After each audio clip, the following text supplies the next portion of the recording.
Commander Hyun-woo Park stared at the screen in his small office. The numbers and letters on it made his hands shake. For 3 months, he had been trying to crack the alien codes that came from the Galactic Council ships. Now he wished he had never started. The truth was worse than anything he could have imagined. Hyun-woo worked in the Earth Defense Network, checking all messages that came from space. Most people thought his job was boring. They were wrong. Today, his boring job had uncovered the biggest lie in human history. The Galactic Council had been talking to Earth for 50 years. They said they wanted to be friends. They gave humans new technology to travel between stars. They helped build space stations and colonies on distant planets. They said Earth was special and that humans were welcome in the galaxy. It was all fake. Hyun-woo read the decoded message again. His English was good, but some of the alien words were hard to understand. The meaning was clear, though.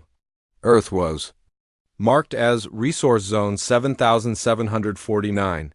Humans were listed as Class C labor stock and genetic material reserve. The Council did not see humans as friends. They saw them as animals to be used and thrown away. His door opened without a knock. Dr. Soo-jin Lee walked in, carrying a cup of coffee and looking tired. She had been working with alien biology samples for 10 years. Everyone respected her work. "You look like you saw a ghost," Soo-jin said, sitting down across from his desk. "Worse," Hyun-woo said. He turned his screen so she could see it. "Look at this," Soo-jin read quietly for several minutes. Her coffee grew cold in her hands. When she finished, she set the cup down carefully and looked at Hyun-woo with wide eyes. "This cannot be real," she whispered. "I checked it 5 times, Hyun-woo said. "The codes match perfectly." This message came from the Council High Command to their fleet commanders. Soo-jin stood up and walked to the window. Outside, people moved around the space station like everything was normal. Ships came and went, carrying supplies and messages. Between Earth and the colonies, none of them knew the truth. "There's more," Soo-jin said quietly. "I have been studying the biological samples they gave us. The DNA patterns match 17 different species, 17, and none of those species exist anymore." Hyun-woo felt cold. "What do you mean?" "I mean the Council has done this before. They find a new species, pretend to be friends, and then take everything. The biological samples they gave us to study, they are from dead civilizations." The room was very quiet. Hyun-woo could hear his own heart beating. "We have to tell someone," he said. "Who? Ambassador Tae-ho Kim? He works directly with the Council every day." Hyun-woo thought about this. Tae-ho Kim had been Earth's main contact with the Galactic Council for 15 years. He arranged all the meetings and trade deals. Everyone trusted him. "Let me check something," Hyun-woo said. He typed quickly on his computer, pulling up communication records. He searched for messages between Earth and the Council ships, looking for patterns. What he found made him sick. "Soo-jin, look at this. Every time we planned a military exercise, the Council knew about it first. Every time we tested new weapons, they moved their ships out of the area before we started. Every time we discussed defense strategies, they changed their patrol routes." Soo-jin leaned over his shoulder to see the screen. "Someone is telling them everything, not someone. Tae-ho Kim, look at the timestamps. Every leak matches with his personal communications to the Council." They stared at the evidence in silence.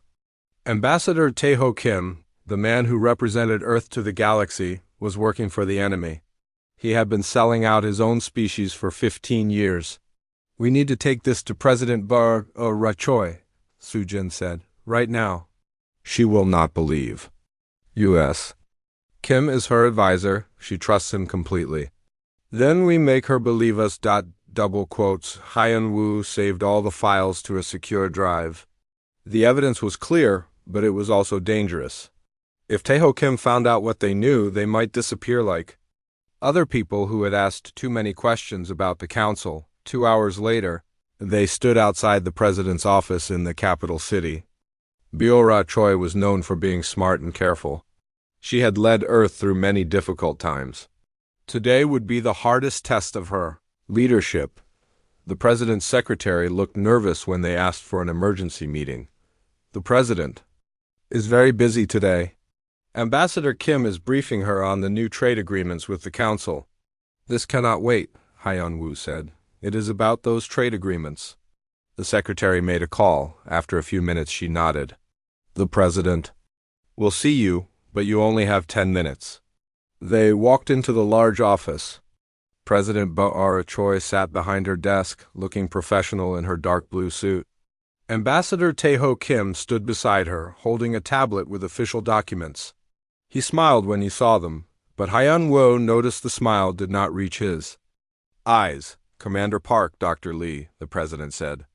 What is so urgent that it cannot wait? Hyun-woo felt his mouth go dry. Kim was right there, listening to every word. If they were wrong about this, their careers were over. If they were right, their lives might be over.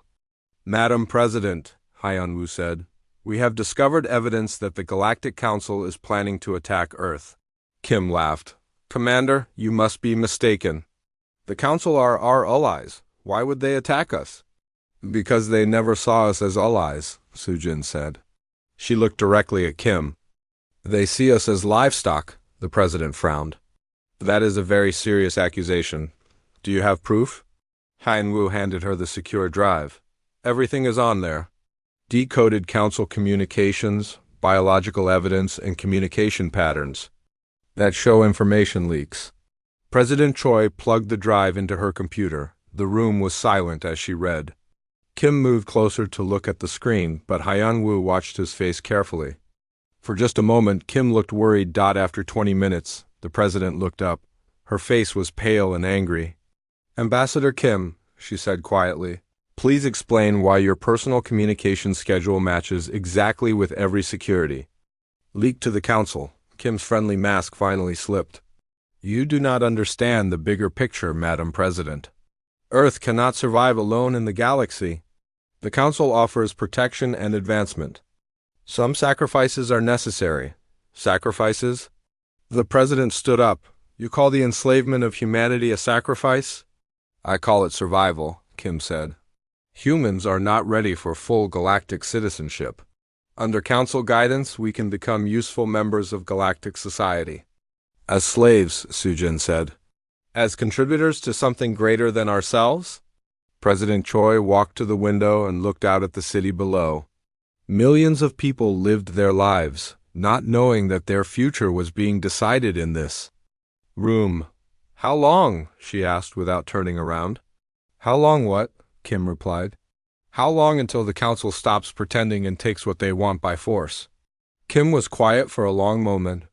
The integration timeline calls for a full transition. Within 5 years. The president turned around. Her eyes were hard as steel. Integration, you mean conquest. I mean evolution. President Choi pressed a button on her desk. Security guards entered immediately. Arrest Ambassador Kim for treason, she said. Place him in maximum security isolation. No communications with anyone. As the guards took Kim away, he looked back at the president. You are making a terrible mistake. Earth cannot fight the council. You will doom humanity to extinction. After he was gone, the president sat down heavily in her chair. She looked older than she had an hour ago. Commander Park, Dr. Lee, she said, you have just changed the course of human history. I hope you are right about this. We are right, Hyun-woo said. The question is, what do we do now? President. Choi looked at the data on her screen one more time. The evidence was clear. The council had been lying for 50 years, and now their plans were almost complete. Now, she said, we call an emergency session of the United Earth Assembly. Every representative, every colony governor, every military commander. We tell them the truth. And then? Soo-jin asked. The president looked out the window again, at the ships in the sky that would soon carry Earth's answer to the stars. Then we show the galaxy what happens when you lie to humanity. Admiral Jin-soo Han stood on the bridge of the Earth flagship Determination. Around him, officers worked quietly at their stations, but everyone felt the tension in the air. The orders they had received 12 hours ago were unlike anything in Human history. Bring them all home, every human. From every world, leave nothing behind. The Admiral looked at the star map showing all human settlements across the galaxy. Red dots marked 43 colonies, 18 research stations, 6 diplomatic outposts, and countless mining operations. Each dot represented thousands of lives that needed to be moved quickly and quietly. Status report, Jinsu said to his communications officer. Sir, we have contacted 38 colonies so far. Most are asking questions, but they are preparing to evacuate. What about the ones that have not responded? Kepler 442b, New Osaka, and Deep Station 7 are not answering our calls, sir, Jinsu frowned. Those were some of the largest human settlements outside Earth's solar system. If the Council had already moved against them, this evacuation might be too late. Send fast ships to each location. If our people are still there, get them out. If the Council is already there, he paused. If the Council is there, our people follow Protocol Tabula Rasa. The officer nodded grimly. Everyone knew what that meant. Leave nothing that could help the enemy. Destroy everything rather than let it fall into Council hands. On Kepler 442b, Yunhai Yun received the evacuation order while she was eating breakfast. She had been the colony administrator for 8 years, watching the settlement grow from a small research base to a thriving city of 50,000 people. The message was short and coded but clear. The Council betrayed us. Trust no alien. Come home. Burn everything. Yunhai set down her coffee cup and activated the colony-wide emergency system. Every screen, every speaker, every communication device in the city suddenly showed her face. Citizens of New Eden, she said, using the colony's nickname. I need everyone to listen carefully. We are evacuating this planet immediately. This is not a drill. All civilians report to Transport Zone Alpha within 6 hours. Bring only personal items. Leave everything else. She switched to a private channel that reached only the senior staff. Department heads, implement Protocol Tabula Rasa immediately. I want every computer wiped, every database destroyed, every piece of useful technology melted down. We leave nothing for the Council. Dr. Wujin Lim was in his laboratory when the order came. As New Eden's chief science officer, he had spent 5 years developing new farming techniques that could feed millions of people on harsh worlds. The knowledge could help the Council conquer other planets more easily. He looked at his life's work, then began destroying it. First, he deleted all computer files. Then he fed paper documents into an incinerator. Finally, he took a plasma torch to his experimental equipment, melting it into useless metal. Each piece of destroyed research felt like losing a child, but he knew it was necessary. All across the colony, similar scenes played out. Teachers destroyed educational programs. Engineers melted down advanced manufacturing equipment. Doctors wiped medical databases that had taken decades to build. The spaceport filled with people carrying small bags and confused expressions. Many had lived on Kepler 442b their entire lives. This was the only home they had ever known. Why are we leaving? A young girl asked her mother. Because bad people want to hurt us, the mother replied, trying to stay calm. But we will be safe on Earth. Transport ship after transport ship landed and took off, carrying humans away from the world they had built. The pilots worked in shifts, making trip after trip without rest. Captain So Young piloted one of the evacuation ships. She had been hauling cargo between colonies for 15 years, but today was different. Today, every face that boarded her ship looked scared and confused. Captain, her co-pilot said, the Council patrol ship is moving toward the planet. They will arrive in 4 hours. How many evacuation ships are still grounded? 12, ma'am. Maybe 8,000 people still waiting for transport. So Young did quick math in her head. 12 ships, 8,000 people, 4 hours. It would be close, but possible if nothing went wrong. Tell all ships to overload their passenger compartments. Forget comfort, pack them in tight. Back on the planet's surface, Yunhai watched the last preparations. The beautiful city her people had built was being systematically destroyed. Fusion reactors were set to overload and burn out. Automated factories were reprogrammed to tear themselves apart. Even the farms were being poisoned so nothing useful would grow. Administrator, her security chief said, Council ships detected at the edge of the system. Long-range scanners show 3 heavy cruisers. How long until they reach us? 2 hours. Maybe less. Yunhai looked at her watch. The last transport ships were still loading passengers. They needed more time. Activate the defensive platforms, she ordered. Do not attack the Council ships, but slow them down. Make them think we are trying to fight them off. The colony's defense weapons powered up and began firing warning shots. At the approaching Council fleet, the alien ships slowed down and began tactical maneuvers, thinking they faced a real battle. It bought the evacuations precious time. Meanwhile, Wu Jin Lim was in the colony's main computer center with a team of technicians.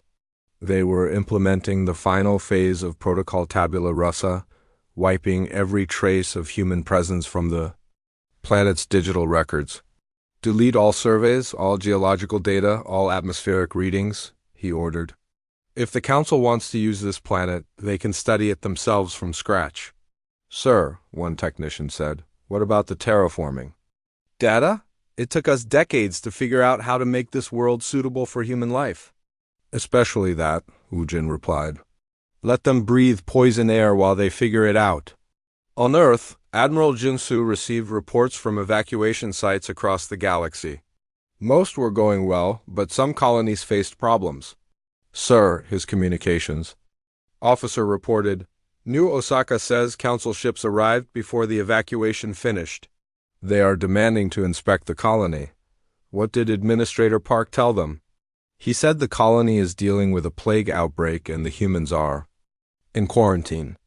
The Council ships are keeping their distance. Jinsu almost smiled. Humans were good at thinking quickly when their lives depended on it. Deep Station 7 reports successful evacuation, but Council forces are asking questions about their research. Data. What kind of research? Quantum communication arrays, sir. The Council wants the technology. Tell Deep Station 7 to activate their self-destruct sequence as soon as the last transport clears the station. Yes, sir. Back on Kepler 442b? The last transport ship was loading passengers when Council ships entered orbit. Yunhai stood in the empty spaceport watching her people disappear into the sky.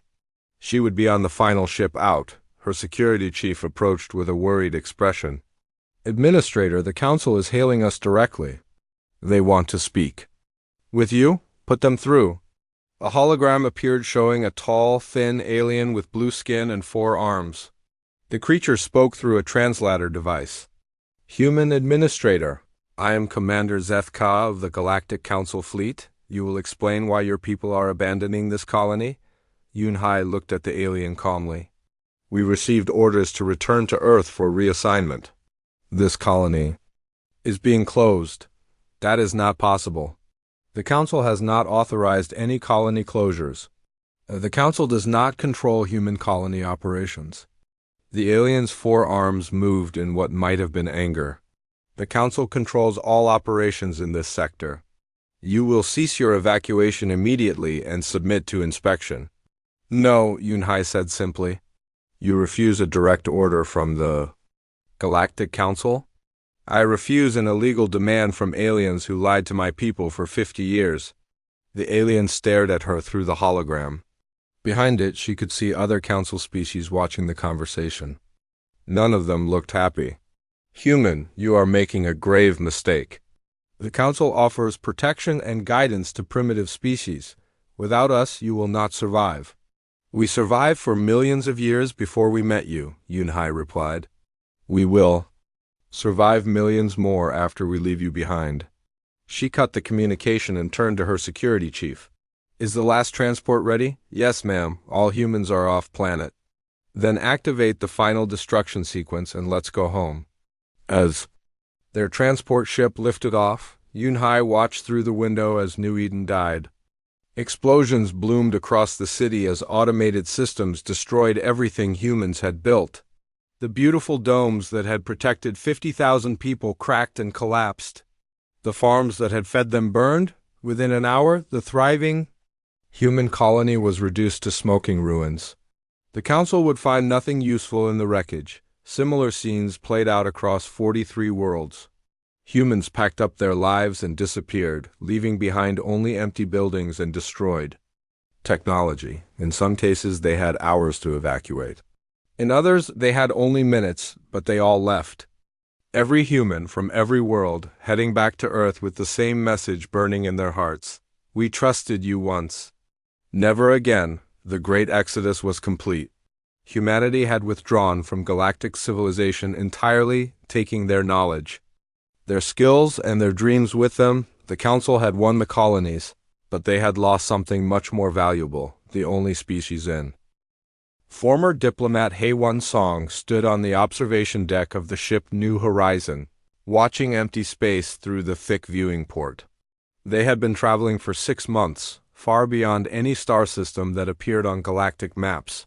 Out here, in the dark between galaxies, humanity would build its new home. Any sign of council ships? Asked Captain Min-Ho Roo, joining her at the window. Nothing for 3 weeks, Hae-Won replied. I think we finally lost them. The evacuation from council space had been successful, but not complete. Some council ships had followed the human transports, trying to track them to their destination. It took months of careful maneuvering through empty space to lose the alien pursuers. Good, Min-Ho said. The colony ships are getting tired of running. People want to build new homes. Hey, one nodded. Behind them, hundreds of ships drifted in. Formation. Transport vessels, construction ships, mobile factories, and siege ships carrying everything needed to start human civilization over again. 2 million people had left council space. All of them were now looking for a new beginning. There, she said, pointing to a dim red star in the distance.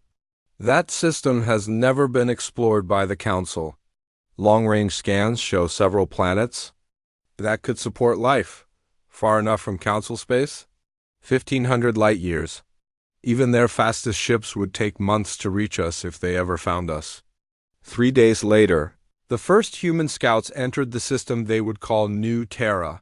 The planets were not perfect, but they were livable with some work. More importantly, they were empty of any intelligent life that might report back to the council. Engineer Young-Min Ko stepped off his shuttle onto the surface of New Terra Prime, the third planet from the Red Sun. The air was thin but breathable. The gravity was lighter than Earth's. The landscape looked harsh and rocky, but humans had made worse places into homes. First order of business, he told his construction crew. We build underground. The council uses orbital scans to find colonies. If we stay hidden beneath the surface, they might never find us. The work began immediately. Fusion-powered mining equipment carved deep tunnels into the planet's crust. Underground cities took shape slowly but steadily. On the surface, nothing showed except small, camouflaged air vents and communication arrays. Young Min had another job besides building the new colony. Before leaving council space, he had secretly gathered pieces of abandoned alien technology from old battlefields and forgotten research stations. Now he studied these devices, trying to understand how they worked. What he discovered made him angry. Hey, one, he called over the communication system. You need to see this. She found him in his underground laboratory, surrounded by pieces of alien machinery. Computer screens showed complex diagrams and technical data. Look at this, Young Min said, pointing to a device that looked like a power generator. This is supposedly advanced council technology. Do you know what it really is? Hey, one studied the diagrams. The design looked familiar, but she could not place it. It's a human fusion reactor, Young Min continued, from the colony ship that disappeared near Vega 12 years ago. The council took it, changed a few parts, and claimed they invented it. He showed her more examples. A council communications device that was actually human technology from a mining station. A council medical scanner based on equipment stolen from a human hospital ship. Weapon systems, computer processors, even basic tools, all originally human. Designs they have been stealing from us for decades, Young Min said. Everything they claimed to have invented, they took from us or from other species they conquered. How many other species? Hey, one asked. Young Dashman activated another screen showing genetic analysis data. At least 37 different types. FDNA in their databases. All from species that supposedly joined the council voluntarily. All dead now, all except us. We are the first species to escape before they could finish the job. This knowledge spread through the hidden colony like wildfire. Humans had always wondered how the council had developed so many advanced technologies so quickly. Now they knew the truth. The council were not innovators. They were thieves who stole everything from the civilizations they destroyed. Scout Min-SEO Park received her assignment 3 months after the colony was established. While other humans built homes and started families, she would return to council space, carefully and secretly, to watch what happened after humanity's departure. Remember, Hayone told her before she left, you are invisible. Do not help anyone. Do not interfere. Just watch and report back. Min-SEO's ship was small and fast, designed to avoid detection. It took her 2 months to reach the edge of council space, moving carefully through empty star systems and abandoned trade routes. What she found surprised her. The galactic economy was collapsing. Human colonies had provided food, manufactured goods, raw materials, and technical expertise to dozens of council worlds. Without these supplies, many council species were struggling to meet their basic needs. She hid her ship in an asteroid field and listened to council communications traffic. The messages painted a picture of growing crisis. Food shortages on Kepler 438b reach critical levels. Human agricultural techniques no longer available. Manufacturing output down 60% since human withdrawal. Request immediate technical assistance. Trade route security compromised. Human tactical advisors no longer providing strategy updates. Min-SEO recorded everything and sent encrypted reports back to New Terra. The council had built their civilization on human labor and expertise. Without it, they were failing, but some council species were asking uncomfortable questions. Why did the humans really leave? Asked a message from the Altarian delegation.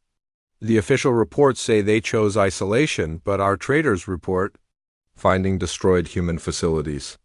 Request investigation into human departure circumstances, read another message from the Vegan Republic. Our economic models show human withdrawal was not voluntary. The council leadership's responses were always the same. Humans were unstable and primitive, choosing isolation over the benefits of galactic civilization. But Min-SEO could tell that some council members were not convinced. She moved carefully through council space for 6 months, documenting the aftermath of humanity's departure. The picture was clear. Without humans, galactic civilization was slowly dying. On New Terra, life continued quietly. The underground cities grew larger and more comfortable. Hydroponic farms produced food. Fusion reactors provided power. Children went to school and played games, never seeing the red sun above ground. Engineer Seung-Woo Lee worked on the colony's greatest secret, hidden factories that produced advanced technology. Without council restrictions or guidance, human scientists and engineers were free to develop whatever they could imagine. We are making progress, he reported to the colony council. The new fusion drives are 30% more efficient than anything the council has. Our computer systems are generations ahead of their stolen technology. What about weapons? Asked General Du Yoon Kim. We are building them, but not the kind you expect. Why make better guns when we can make better hiding places? Our new stealth systems can make entire planets invisible to council scanners. This was humanity's new strategy, not to fight the council, but to become impossible to find. Let the aliens keep their empty colonies and broken economy.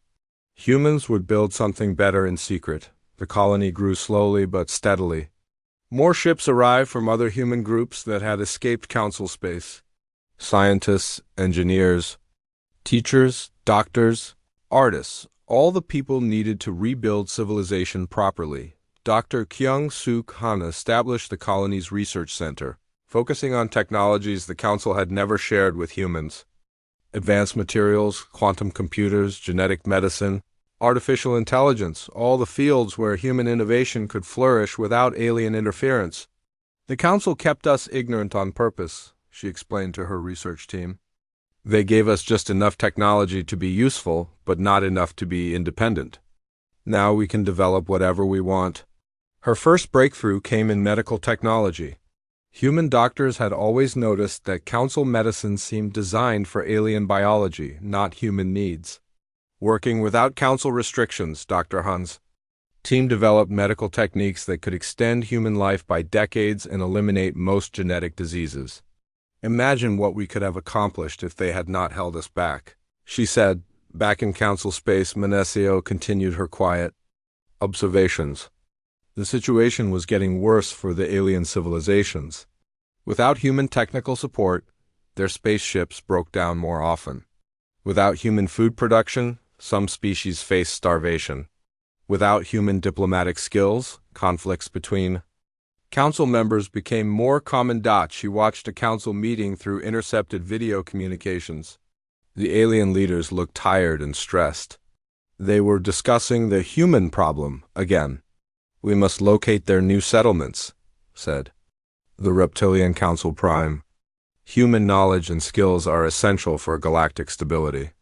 Our search fleets have found nothing, replied an insect-like alien. The humans have vanished completely. Impossible. 2 million beings cannot simply disappear. They can if they choose to, said a third alien with tentacles instead of arms. Perhaps we underestimated human capabilities. The reptilian leader's eyes glowed with an 50 years had passed since humanity disappeared from galactic civilization.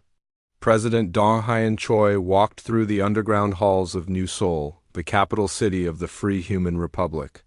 Above ground, the planet still looked empty and dead to any Council scout ships that might pass by. Below ground, 10 million humans lived in a technological paradise. Madam President, said his aide, G1 Park, the temporal research team is ready for your visit. Donghayan nodded.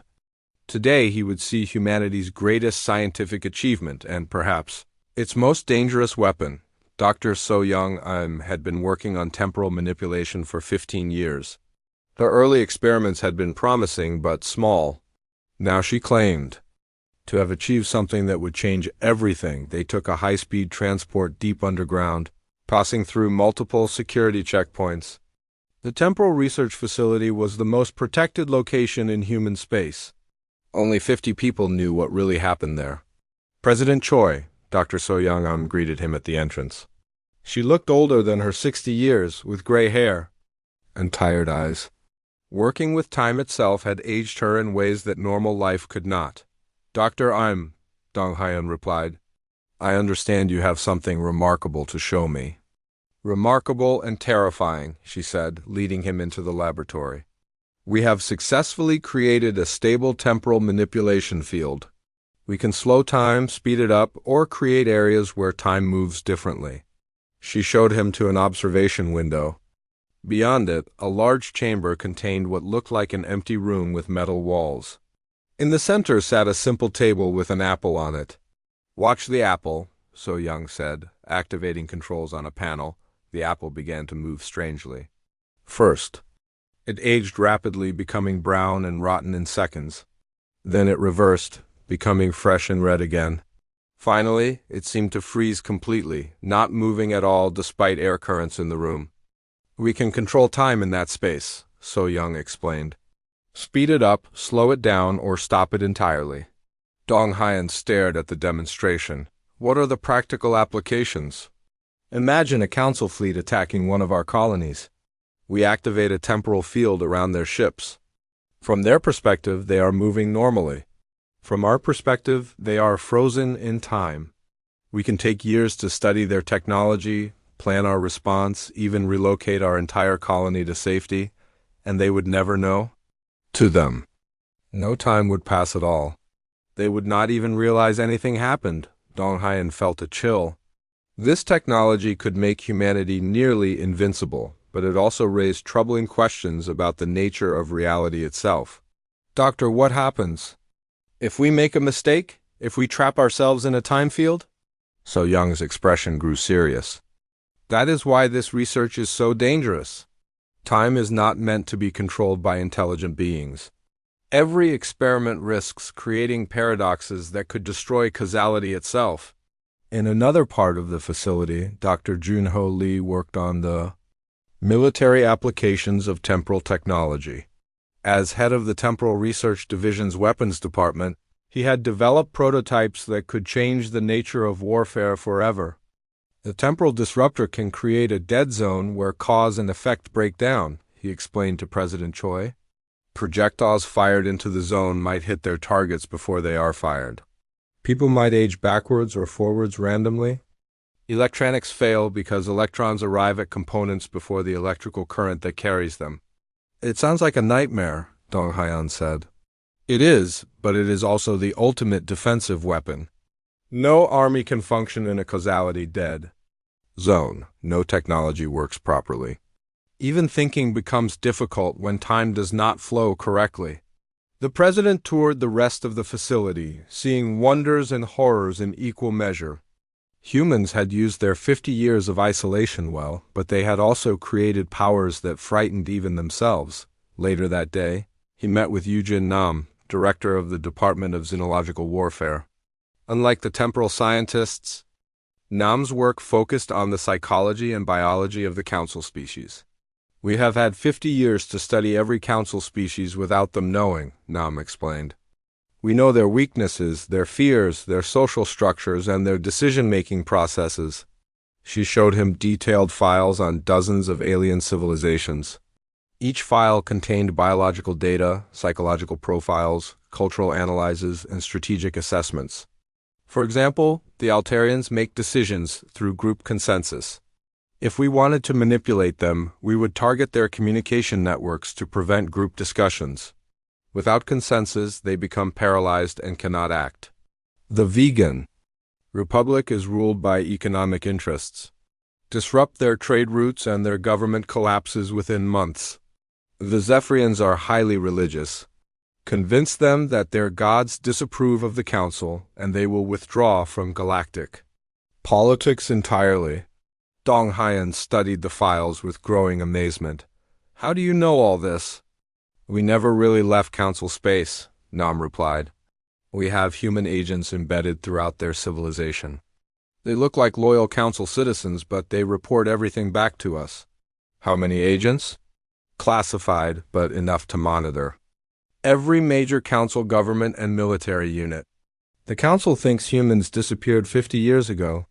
In reality, we are watching everything they do. This revelation troubled Dong Hyeon more than the temporal weapons. Humanity had become something like the council, a civilization that built its strength through deception and infiltration. Are we becoming like them? He asked. Nam considered the question carefully. No, Mr. President. The council used deception to exploit and control other species. We use it to protect ourselves and maintain our freedom. The motivation makes all the difference. Over the following weeks, President Choi met with leaders from every branch of human development.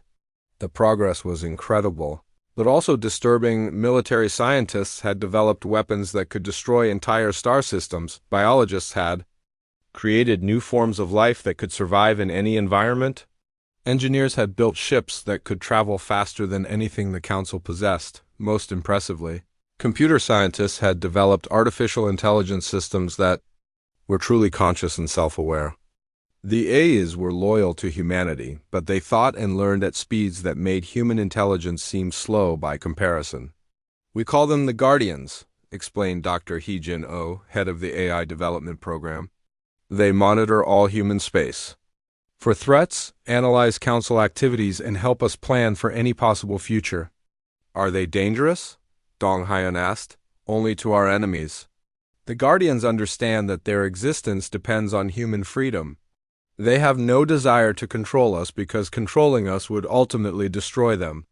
One of the Guardians materialized. As a hologram, a shifting pattern of light that somehow conveyed intelligence and personality. President Choi, I said in a voice that sounded both mechanical and warmly human, I am Guardian 7. We have been analyzing Council activities for the past 50 years. Would you like our assessment? Please. The Council is dying. Their economy has declined 60% since human withdrawal. Internal conflicts have increased by 300%. Military effectiveness has decreased by 40%. At current rates, galactic civilization will collapse within 100 years. What about their search for us? They stopped looking after 30 years. The Council leadership concluded that humans had either destroyed themselves or retreated. So far from civilization that they posed no threat? They were partially correct. We did retreat far from their civilization. But we are a greater threat now than ever before. Dong Haiyan felt the weight of leadership pressing down on him. Humanity had achieved incredible power during their exile, but power brought responsibility. What should they do with these capabilities? Guardian 7, in your analysis, what are humanity's options? We see three possible paths, Mr. President. First, remain hidden indefinitely and let the Council collapse naturally. Second, reveal ourselves and offer to help rebuild galactic civilization under human leadership. Third, use our advanced technology to eliminate the Council entirely and start over with species that can be trusted. Which do you recommend? That is not our decision to make. Guardians can analyze and advise, but humans must choose their own destiny. President Choi spent many sleepless nights considering the options. Humanity had gained the power to reshape the galaxy, but they had also learned the cost of such power. The temporal weapons could destroy causality itself. The biological weapons could eliminate entire species. The AI Guardians could control galactic civilization more effectively than the Council ever did. We must be very careful, he said to his cabinet during a late-night meeting. We left Council space to preserve human freedom and dignity. If we use our power wrongly, we become worse than the Council ever was. But if we do nothing, argued Defense Minister Chang Min-yu, the Council's crimes go unpunished. The civilizations they destroyed remain forgotten.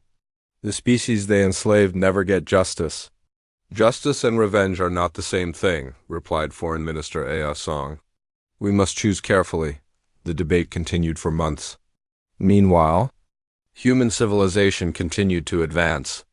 New technologies emerged daily. New colonies were established in hidden star systems. The Free Human Republic grew stronger and more. Council Supreme De Yunru stood before the Galactic Assembly, her adopted human name a bitter reminder of the species that had abandoned them. She was not human, but a tall, scaled creature from the Draconis system. 50 years ago she had chosen a human name to mock Earth's primitive culture. Now that same name felt like a curse. Fellow council members, she began, her voice carried by translators to 1,000 different species, we face the greatest crisis in galactic history. The economic collapse that began with the human withdrawal has spread to every sector of our space. The assembly hall buzzed with worried conversations in dozens of languages. Representatives from hundreds of worlds shifted nervously in their seats. Everyone knew the statistics, but hearing them spoken aloud made them real. Food production is down 70%. Manufacturing output has fallen to pre-spaceflight levels. Trade routes that once carried prosperity now carry only empty ships. And desperate messages for help. A delegate from the Centauri system stood up. Supreme Ru, you promised us that human withdrawal would benefit all Council species. You said we would share the resources they were consuming. Where are those benefits? Dayun's scales darkened with anger, but she kept her voice calm. The humans were consuming more resources than we realized. Their departure left gaps in our economy that we are still working to fill.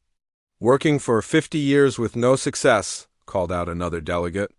Meanwhile, my people starve because we cannot grow food without human agricultural techniques. Your people should have learned to farm for themselves instead of depending on primitives. Yun snapped, then immediately regretted showing her temper. The assembly erupted in angry voices. Species blamed each other for the ongoing crisis. Some called for new expeditions to find the missing humans. Others demanded Dayun's removal from leadership. Order! Dayun roared, her voice amplified to painful levels. We will not solve our problems by fighting among ourselves. When the hall quieted, she tried a different approach. We have survived for thousands of years before humans arrived. We will survive their absence as well. Our scientists are developing new technologies to replace human innovations. Our economists are creating new trade systems. Our military protects us from threats beyond our borders. What threats? Asked a delegate from the Outer Rim. The only military action in 50 years has been sending search fleets to look for humans who clearly do not want to be found. Dayun felt the weight of leadership crushing down on her. The truth was that the Council had become completely dependent on human skills and resources. Without them, galactic civilization was slowly dying. The threats are real, she insisted. Unknown ships have been spotted on the edges of our territory. Communications have been intercepted from sources we cannot identify. The humans may be planning to return as conquerors rather than partners. This was a lie, but a useful one. Fear of human attack was the only thing that kept the Council species united. Without a common enemy, they would fragment into dozens of competing civilizations deep in Council space. Resistance fighter Kyung-Soo Park moved through the shadows of Vega Prime, the Council's military headquarters. He was one of several hundred humans who had never left alien territory after the Great Exodus. While most of his species built new lives in hidden colonies, he and others like him worked to undermine the Council from within. Package delivered, he whispered into his hidden communicator. Behind him, the Council's main computer center was already beginning to malfunction. The virus he had installed would spread slowly through their networks, corrupting data and causing systems to fail at random times. Confirmed, came the reply from his handler. Return to Safe House 7 and await further instructions. Kyung-Soo had been sabotaging Council operations for 20 years. He looked like any other human who had chosen to remain in alien space, a bit worn down by the hardships of living among creatures who saw him as livestock, but still functional enough to be useful. The Council never suspected that their human refugees were actually agents of humanity's hidden government. Why would they? To alien minds, humans were simple creatures who could not possibly organize such a complex deception. This mistake was proving very costly. Human agents had infiltrated every level of Council society. They worked as translators, mechanics, clerks, and janitors, invisible people who saw everything and reported back to their real masters, Dr. Hyojin. Seo was different from the other Council intelligence officers. Where her colleagues saw patterns and statistics, she saw the truth hiding beneath official reports. As head of internal security analysis, she had access to data from across the galaxy. What she found kept her awake at night. The failure patterns are too consistent, she told her assistant, showing him charts and graphs on her computer screen. Look at these incidents. Power failures on Rigel 7, exactly 12 hours after a human maintenance worker visited the facility. Communication breakdowns in the vegan system, always following visits from human technical advisors. Ships developing mysterious problems, invariably after human crew members perform routine inspections. Her assistant, a young alien from the Tau Ceti system, studied the data carefully. Perhaps humans are simply unlucky. Or their presence causes morale problems that lead to accidents. 47,000 accidents over 50 years, all following the same pattern. That's not unlucky, that's sabotage. But advisor SEO, humans are not capable of such complex operations. They are emotionally unstable and technologically primitive. The Council's own reports confirm this. Hyojin looked at her assistant with growing frustration. Like most Council citizens, he could not imagine that humans might be more intelligent and capable than official propaganda claimed. What if the reports are wrong? She asked. That is impossible. The Council's intelligence services are the most advanced in the galaxy. Our intelligence services are run by aliens who have never successfully predicted human behavior. We thought they would surrender when we revealed our true intentions. Instead, they disappeared completely. We thought they would destroy themselves without our guidance. Instead, they vanished so thoroughly that our best search fleets cannot find any trace of them. She activated another screen showing a galactic map with incident reports marked in red. The pattern was clear. Human sabotage was systematically destroying Council infrastructure across dozens of star systems. Look at this, she continued. Every major Council facility has experienced accidents in the past 50 years. Every important trade route has suffered technical problems. Every military base has dealt with equipment failures. The humans are not gone. They are everywhere, and they are winning a war we do not even realize we are fighting. Her assistant still looked skeptical. If this is true, why has no one else noticed? Because no one else wants to believe it. Admitting that humans are this capable means admitting that the Council has been wrong about everything for 50 years. Heojian's investigation had revealed the scope of human infiltration, but she had not yet understood its purpose. She assumed the hidden humans were working to weaken the Council for some future invasion. The truth was both simpler and more devastating. They were not preparing to conquer the Council. They were making sure the Council could never threaten anyone again. Back in the assembly hall, Supreme Daiyun faced increasingly hostile questions from Council delegates. The crisis was spreading beyond economics into social and political chaos. My people are abandoning their colonies and returning to our homeworld, reported a delegate from the Pollux system. They say life is too difficult without human support. Systems. Industrial production on Alderaan has ceased entirely, said another. Our factories cannot operate without human technical knowledge. Pirates attack our trade ships because we no longer have human tactical advisors to plan defense strategies. Daiyun listened to the litany of failures with growing desperation. The Council was collapsing and she had no solutions to offer. We will adapt, she said weakly. We will learn to provide for ourselves. We have had 50 years to adapt, shouted a delegate. How much longer do we need? As long as it takes, Daiyun roared back. The Council has existed for thousands of years. We will not be destroyed by the absence of one primitive species. But even as she spoke the words, she knew they were hollow.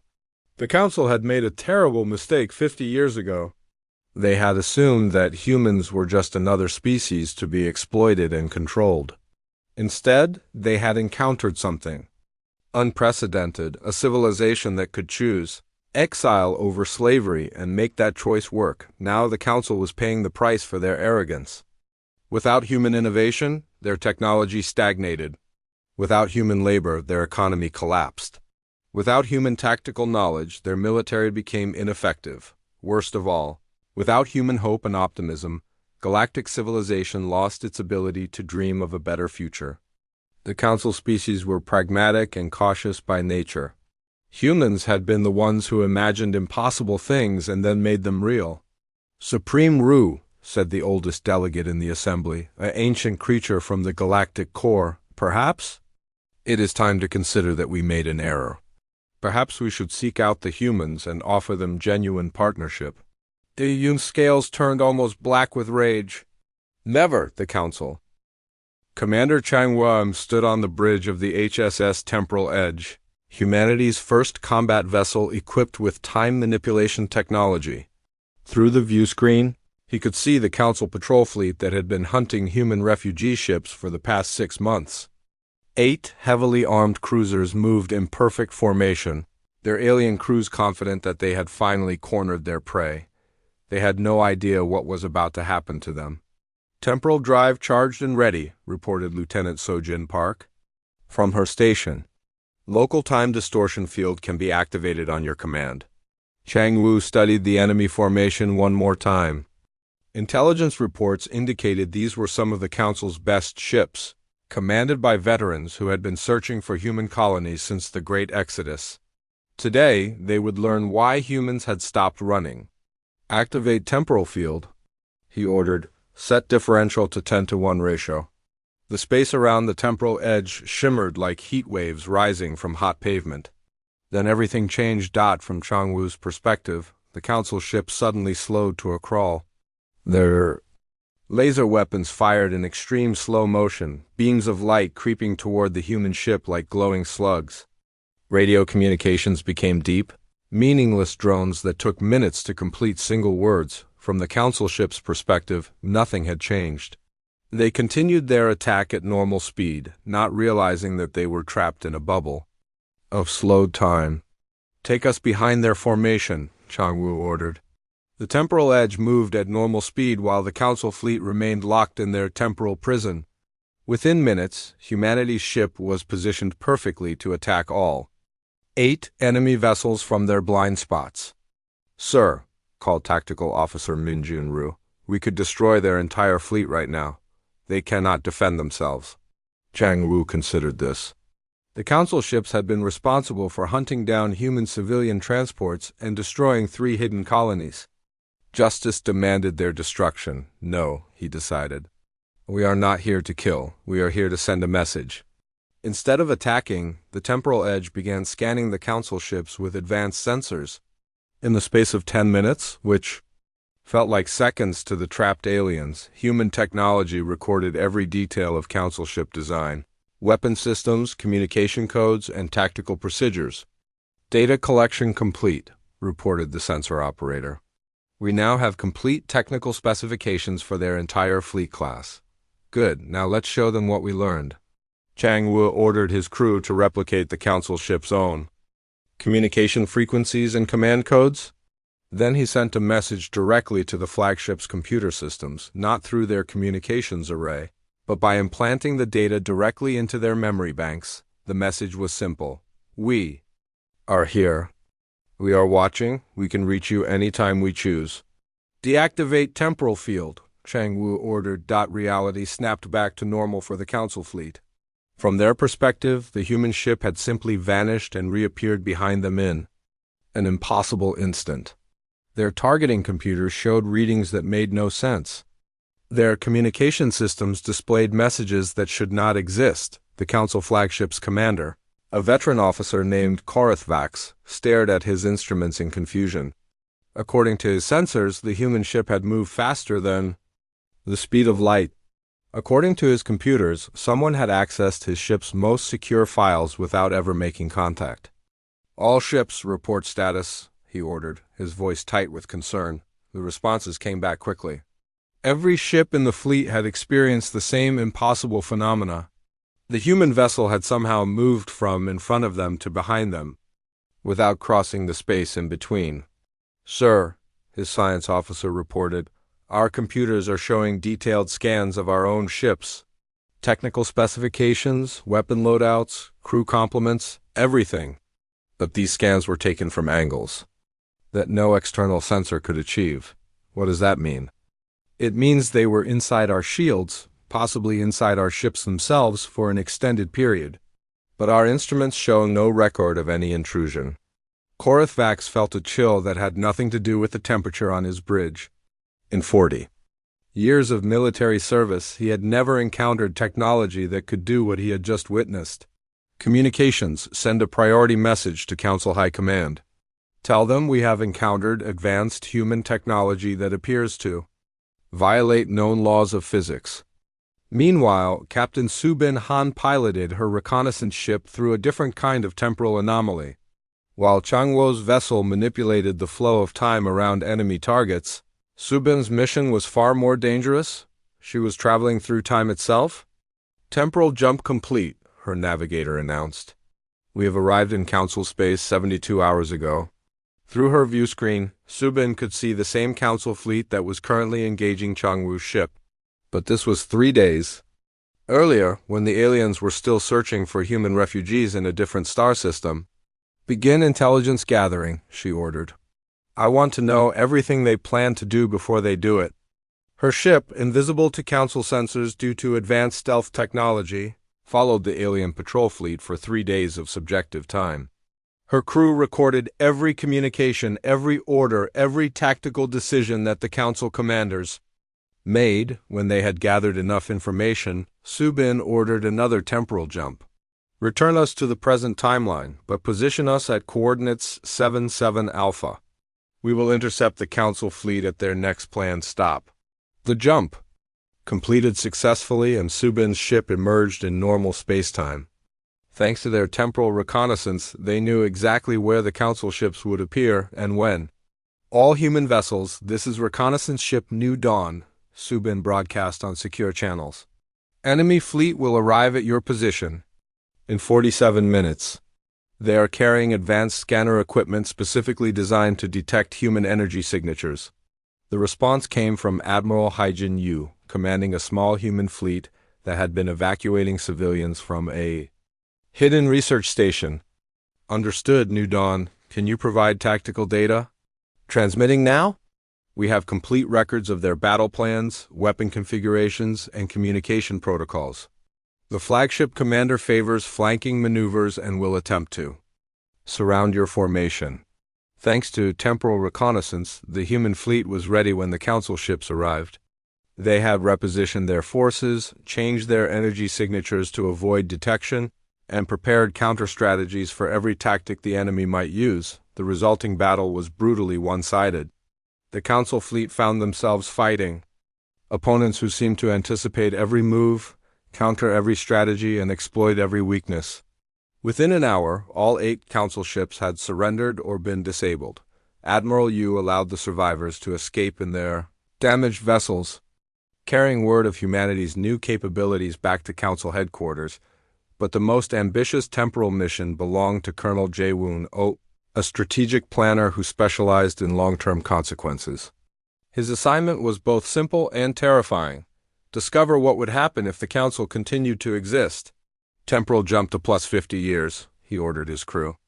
Let's see what the galaxy looks like if we do nothing to intervene. The jump took them forward in time to a possible future where humanity remained hidden while the Council struggled with their declining civilization.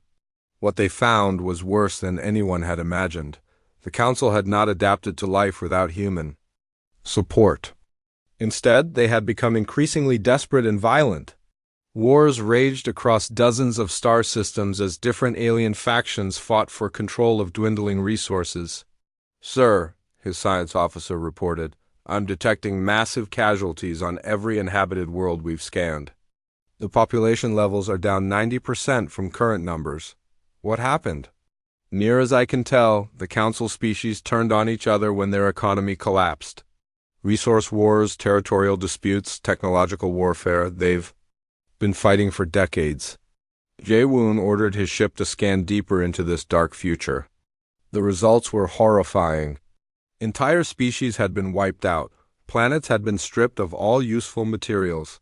The magnificent galactic civilization that had existed for thousands of years had devolved into scattered tribes of survivors fighting over scraps. Take us forward another 50 years, he ordered grimly. The second temporal jump revealed an even worse situation. Most Council species were extinct. The few survivors lived in primitive conditions on ruined worlds. Technology had regressed to pre-space flight levels. The great starships that had once carried trade and diplomacy across the galaxy were now silent hulks drifting through empty space, and humanity? Jae-woon asked. Still hidden in their secret colonies but completely isolated with galactic civilization. Collapsed, they have no one to trade with and nowhere to expand. They're trapped in their hidden systems, slowly stagnating. This was the future that awaited everyone if things continued on their current path. The Council would destroy themselves and take galactic civilization with them. Humanity would survive, but as prisoners of their own safety, cut off from the universe beyond their hidden worlds. Take us home, Jae-woon ordered. The leadership needs to see this data immediately.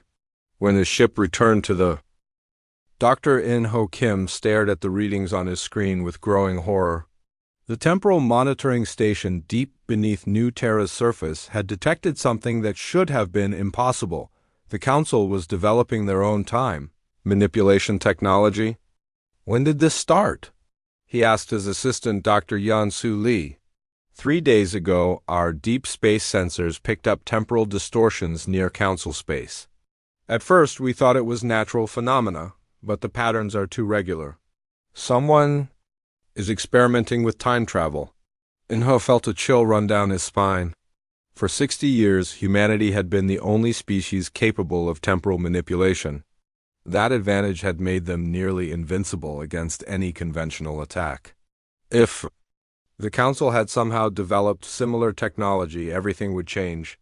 "Show me the analysis," he ordered. Yansu activated a holographic display showing the detected temporal anomalies.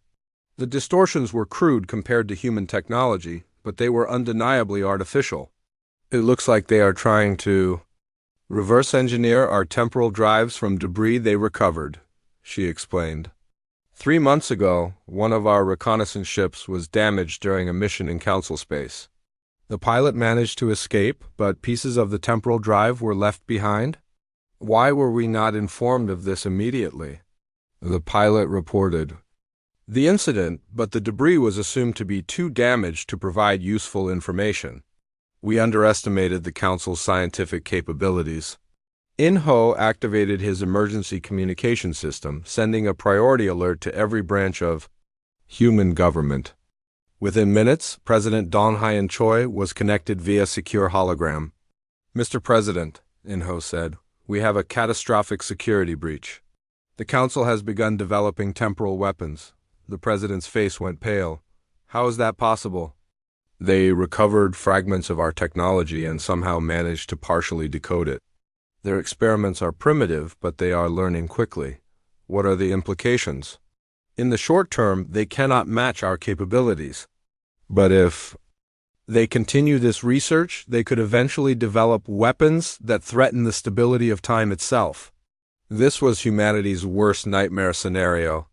The temporal technology that had given them such a decisive advantage was now spreading to the very enemies they had sought to contain. Across the galaxy, Council scientists worked frantically to understand the strange fragments they had recovered.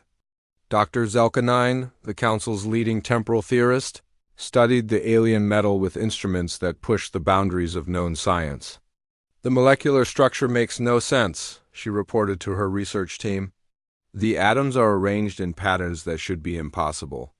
It is as if the metal exists in multiple time periods simultaneously." Her assistant, a young researcher named Thok7, pointed to readings on his scanner. "Look at these energy patterns. They match theoretical models for temporal displacement, but the power requirements should be enormous. How did the humans achieve such efficiency?" "That is what we must discover," Zelkanine replied. "The Council's survival may depend on understanding human temporal technology."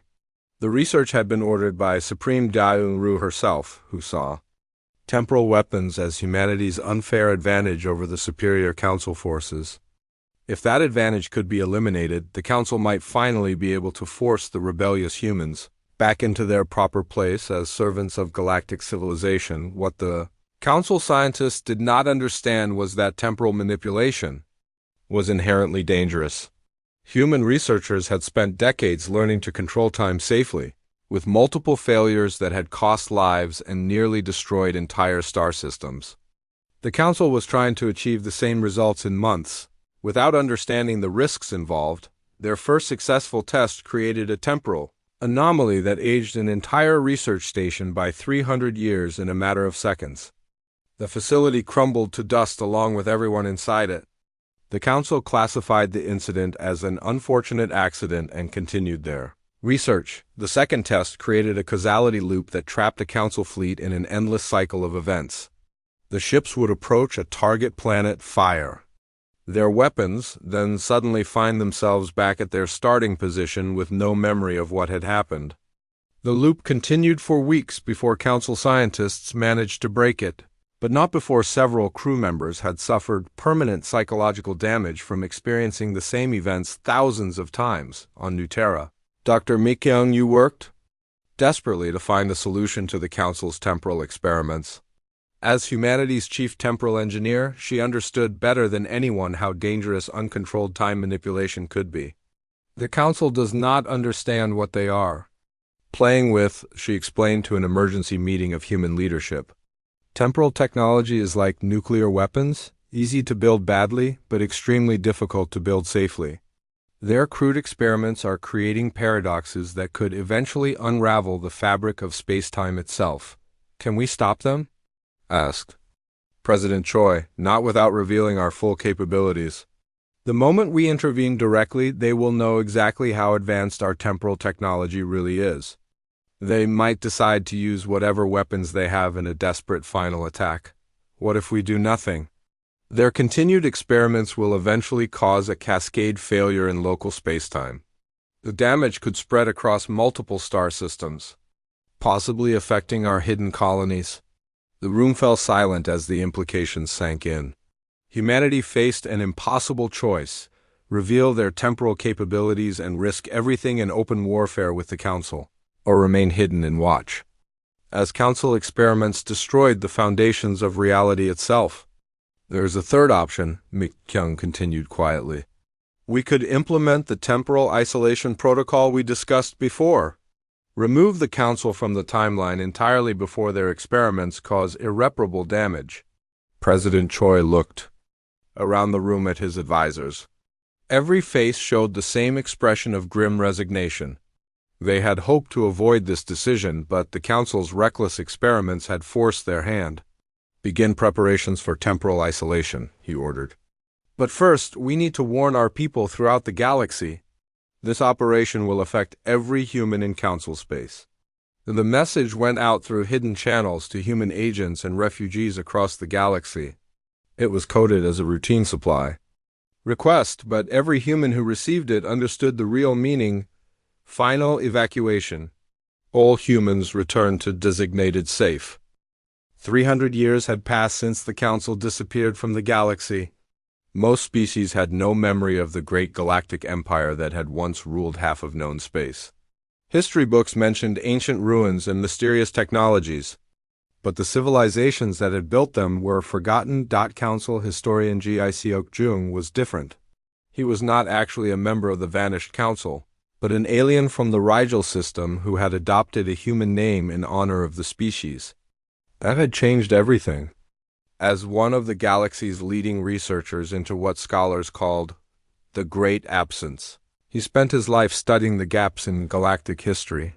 There are patterns in the archaeological records, he explained to his students at the Galactic University. Technologies that should have been invented but were not. Trade routes that should have existed but show no signs of use.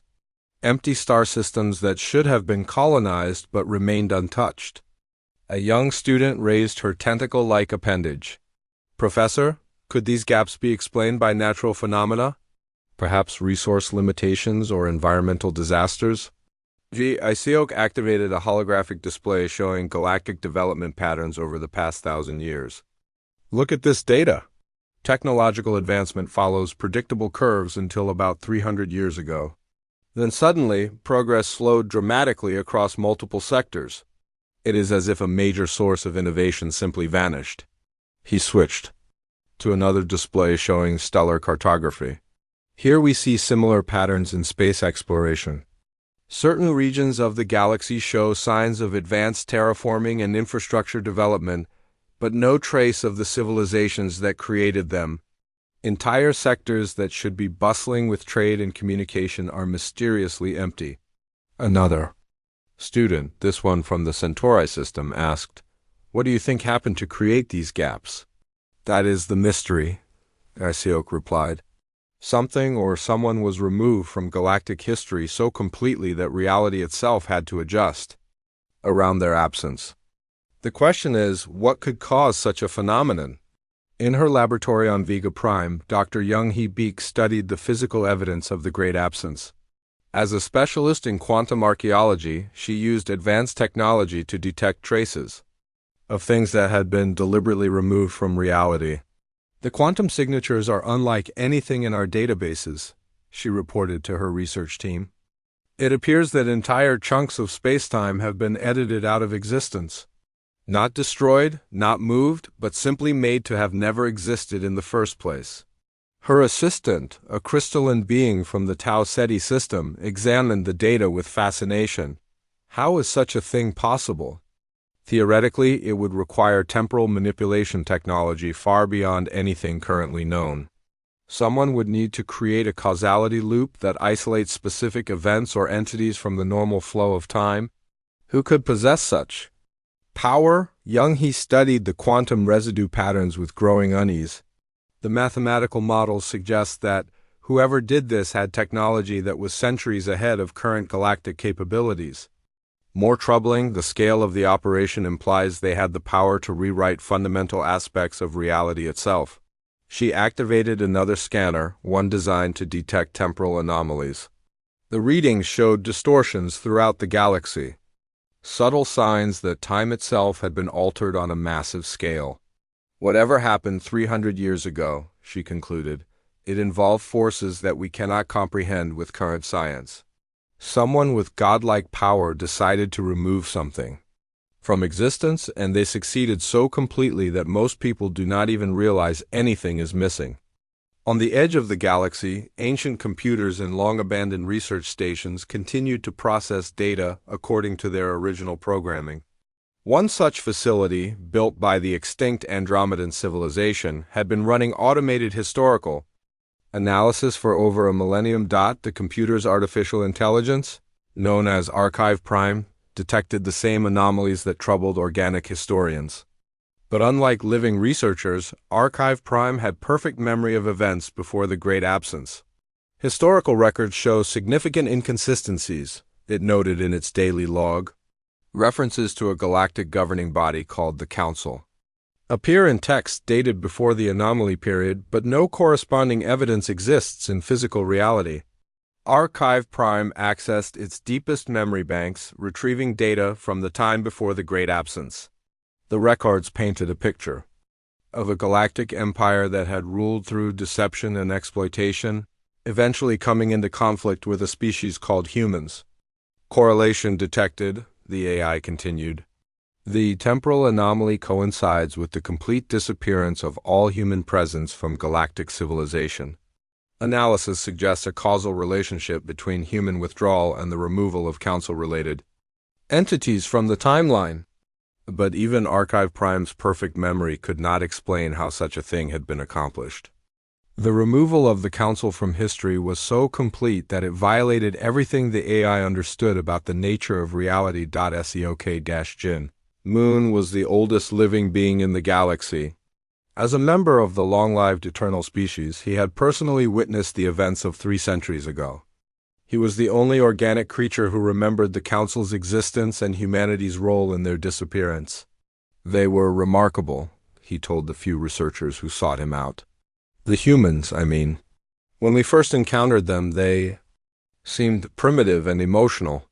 The Council saw them as easy prey. What changed? Asked Dr. Young-Hee Beek, who had traveled across the galaxy to interview the ancient being.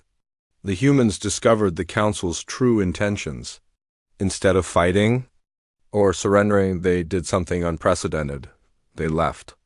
Not just their homeworld, but galactic civilization entirely. And the Council? Seok-Jin's ancient eyes grew distant with memory. The Council could not adapt to life without human innovation and labor. Their economy collapsed. Their technology stagnated.